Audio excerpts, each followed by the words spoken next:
It has backfired many a time.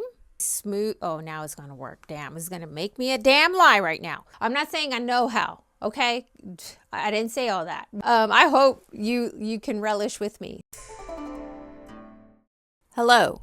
Today, as promised, I will be showing you how it is that I go about making my applique patches.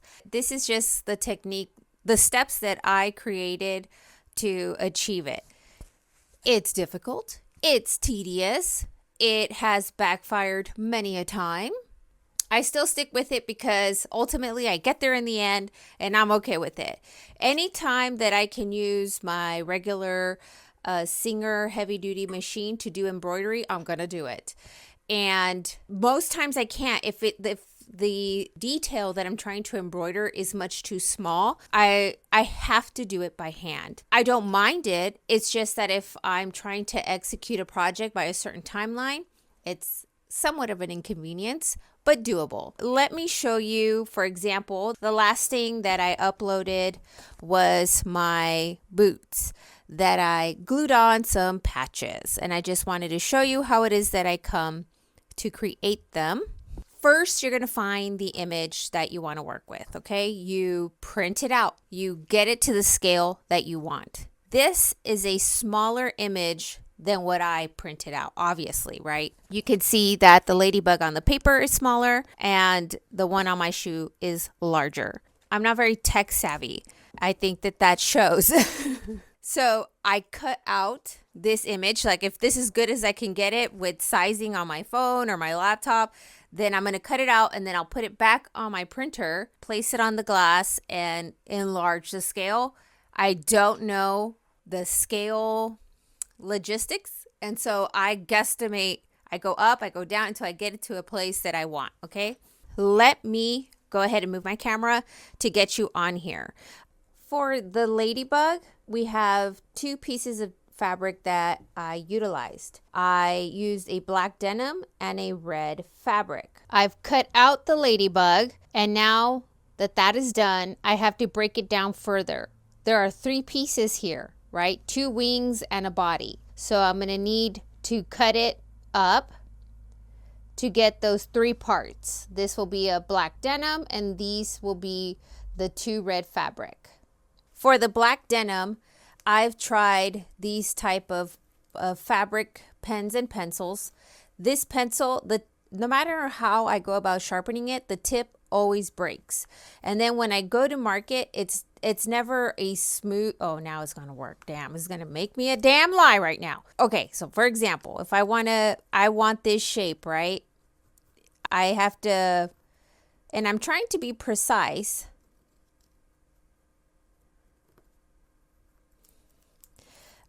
It's faint. It doesn't really come up, and it's not working for me. These types of disappearing ink, water soluble pens have failed me many a times. Maybe I'm drinking water and I'll spill some or something, and the whole pattern, it disappears. It's ruined. I don't care to take that chance. So lately what I've been using is one of these. Okay, so there's a tip size associated with these pens. They're art pens, 05, very fine tip art pen. It has lasted me a good while, and it is micropigment ink for waterproof and fade proof fine lines, because sometimes I'm drawing on the fabric itself, and I need, for example, if I draw the sewing line that I want to do, right, I need it to be fine so that when I go and sew over it, the thread covers that line. For the ladybug, it's a very tiny little piece here. It's barely connected there, so I got to be careful. I'm going to do the head here first, okay? And as you see, I've added interfacing to the denim, right? It stabilizes it. If I'm using it for applique, I'm essentially creating a patch. So this heavy interfacing is great for making a patch. So I add it on. It also helps with fraying, to limit the fraying. I haven't had an issue with it yet. Okay, I'm tracing it. Right. Okay. So there, nice clean lines, nice and black. I have these very sharp scissors and they're perfect for cutting out my small work. I am going to cut away from this line so that I have something to sew the ladybug wing onto. Okay, that's my ladybug head. And now when I flip it over, I know that there's a little bit extra under the head and along the body. And I just am going to stitch on the red fabric this way. Okay, now for the ladybug wings, you can trace them on the back of the fabric or the front. Here I am at the back. I've added interfacing. This is thin red fabric. Okay, now they are cut out and ready to be placed on the body. Now I want to draw these little spots. I like the placement on the pictures, so I'm just going to freehand them onto the wings. So we got one here, and I'm being very light because I want it to be covered by the thread. It's just to help me out here. One over here. Now I'm going to stitch the wings on first, just like I did here, this L shape, and then I will fill in the polka dots. I've got my piece under the presser foot here. I'm just going to go straight. Okay, so the wings are on. Now to show you how I fill in the circles with machine embroidery. The first crucial part is changing the presser foot to this darning embroidery foot. They come in metal. When I went to Joann's, RIP Joann's, they only had this one. It was a plastic one. It's been working fine. Now the feed dogs feed the fabric, right, in a straight line. So we're gonna turn those off. That way we're free to move the fabric about. Now, if your fabric is much too thin, this might not work. You might not want to cut out your patch fully until you're done with the embroidery part. I'm okay with it. Hell, I'm okay with the headache it causes me in the end. I'm just gonna go in. It's not gonna be perfect. Do not aim for perfection. If you want perfection, I'm sure there's somebody out there that can show you that technique, that method, that skill. Girl, this is a handmade aesthetic we are going for. I drop the needle in and then I pull the top thread to reveal the bottom thread, right? Here's the loop. I'm going to pull that through. Both threads are now up top. I'm going to sink my needle in, hopefully really close to where I just went. Drop the presser foot, okay? Because this will tangle up underneath your project, we want to pull them up top and just have them there until we're ready to cut them off. You're going to play with it. I'm not a skilled person in this, as I've already told you guys, but this is how I do it. So I'm just going to let you watch.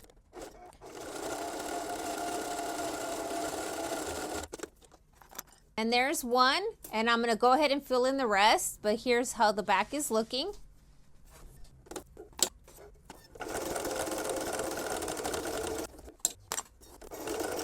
Okay, here it is, all done. They are not perfect circles. However, here I didn't even go inside my stenciled area. That's something you need to consider when using this pen. You might, when you do your drawings up top, you might want to go with a disappearing ink pen. Maybe you have a better experience with that than I do. But that's just to show, like, you know, that will be visible and part of the frustration of my process. So here is everything else, right? And on my boot, I obviously did it black, but this shows up better on camera. Now I'm going to press it. And I want to press down hard and flat. It's almost like I want to melt the thread down. And there is one of my patches. Now you can put the double-sided heat and bond on this, but I usually just stitch them on. This is a very small example of how I create the patches. For the cat patch, this is the little cat patch that I made. This was hand embroidered. But depending on your skill and comfort level, you can do a combination of machine and hand embroidery. I cannot draw. I am not a drawing artist. So I have to figure out how can I get all this onto my piece of fabric, right, with the interfacing. How do I get this on here? So this is the image that I printed out. I printed out 3 of them. just to have enough to work with, okay? With an X-Acto knife, I went around and cut out these little details by hand very carefully. So you can see, right? Here's the original. Here's what I cut out as much as I could. Now, if I cut off this headpiece here, all of this is going to fall off because this piece of paper here is holding on to that line. Okay. So if I went and just made a cut there, I would lose all this detail. So that's why I need different steps. This is the first step, getting off as much as I can. I was never going to use this symbol. In mine, I put a $sign on mine. So I didn't worry about that. So here I have this, and then for the other negative space, this line here, and then here. I couldn't remove the hand and the circle. If I removed the hand here, it would just be a big void without the hand detail. I hope you understand what I'm saying. That's the best I can do to show you. Now I'm going to draw these on to a piece of paper, right? To show you how it works. So the paper would be your fabric. I'm going to try to speed this up for you. First, I'll start with the outline and go on the inside.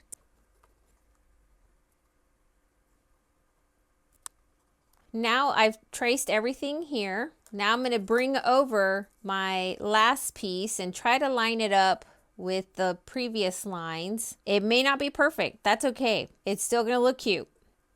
I mean, there are going to be some very tiny elements that you're going to have to improvise or get right when you start sewing. So after you're done, you're going to look at your reference and just clean up any areas. Like right here, the line continues under the head.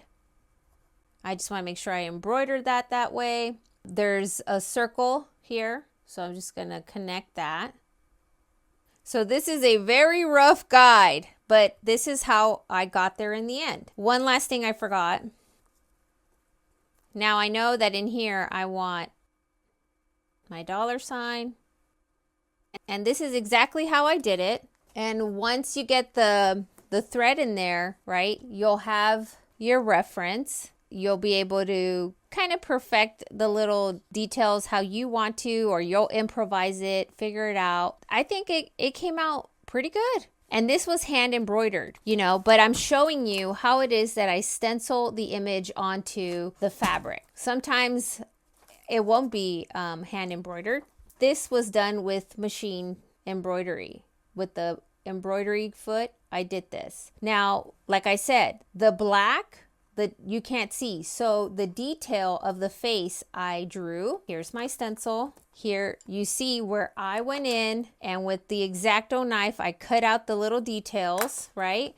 I matched it up to my fabric. I drew it on. You can see the pen marks, and I embroidered this side of the fabric with my machine, and it came through on the other side just like how I wanted. You can also just keep going, you know, embroider however much you want. But once I figure if I'm sewing it onto a piece of fabric, when I go to sew it on, you know, that's already going to be a part of the detail as I sew on. I just want to show you that sometimes machine embroidery is not going to work. So the horseshoe that I got, I cut out the negative space. In the picture, it was white dots. Very cute. I tried it and I did not like the look of it. This is with the machine. So I had to hand embroider, and I went ahead and did little different colored threads. I thought that looked a lot better.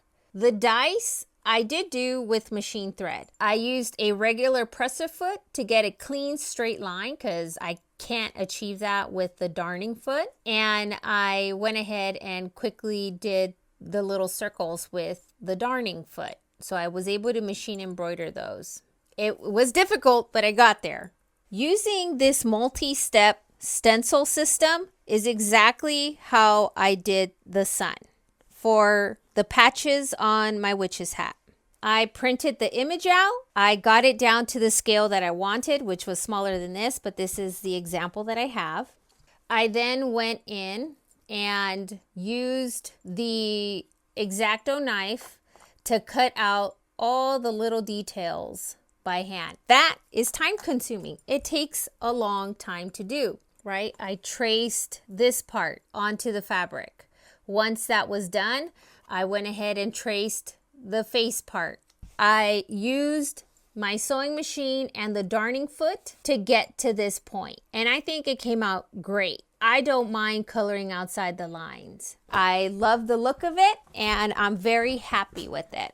Even the dice, I broke down so that I can draw it on correctly. I cut it into 3 parts so that I can draw it onto here, right, onto my fabric. If I go like that, I'll get my lines. Then if I go here, I can get the top line. Even this tiny piece up here, when you're drawing it on the fabric, this has already been cut out, right?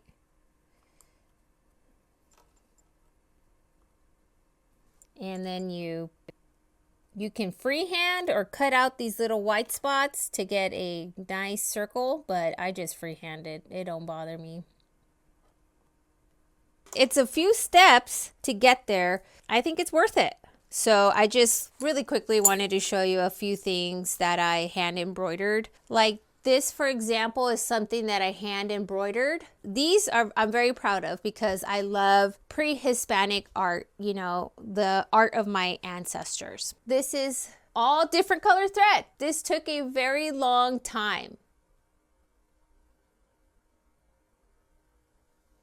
Once it's done, I cut it out and I will sew it onto a piece of clothing or glue it onto something, right? Just like my boots, I can put it on anything. There's so many things that we can thrift and upcycle in so many different ways. To what extent is up to you, what kind of time you want to spend on it. So this is some florals that I did. I squoze the pattern onto this piece of fabric. So here you have like a border, right? And then another patch in this. It's a pattern that I traced out of a pattern book. And I just went in with all the different colors that I wanted. And when I'm ready to use this, it's ready for me. I'll cut the patches out and use heat and bond to adhere it onto whatever I want, or sew it on either by hand or by machine. I met some fashion designers at a Goodwill. I was there thrifting for my ritual robes and different things that I could use to make my costumes. And they invited me